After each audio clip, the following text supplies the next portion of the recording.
مساء الخير عليكم. في فيديو حكاية النهاردة هنتكلم عن الفنانة شيرين عبد الوهاب وجوزها حسام حبيب بعد رجوعهم لبعض، وهنشوف شيرين وهي بترقص وبتحتفل بالسنة الجديدة مع جوزها في إحدى أماكن السهر اللي في بيروت، وتعليق الجمهور إيه اللي حصل لك يا شيرين. هنعرف كل التفاصيل، بس قبل ما نكمل الفيديو انزل بسرعة واعمل لايك واشترك في القناة وفعل زرار الجرس على كل الإشعارات، ضروري جدا علشان كل الجديد يجيلك لحد عندك. ودلوقتي يلا بينا نكمل الفيديو بس بعد الفاصل.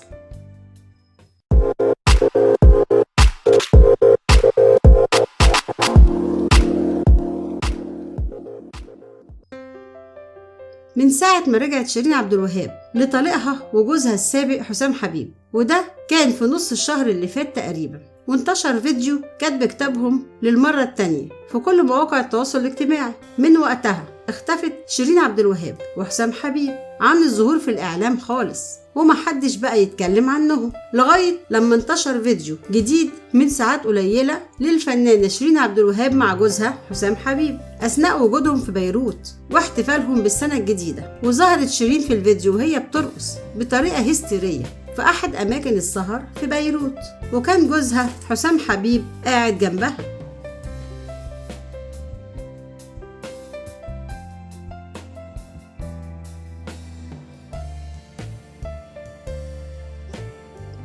ومع انتشار الفيديو ده انهالت التعليقات على الفيديو، وجت تعليقات كتير، ومن بين التعليقات دي تعليق بيقول دي حركاتها مش طبيعية، وتعليق تاني بيقول دي حركاتها هستيرية. والفيديو ده أثار غضب ناس كتير من محبي ومتابعين الفنانة شيرين عبد الوهاب. فيديو حكاية النهاردة خلص. لو عجبك الفيديو اعمل لايك واشترك في القناة لو أول مرة بتشوفنا علشان يوصلك كل جديد على قناة حكايات النجوم.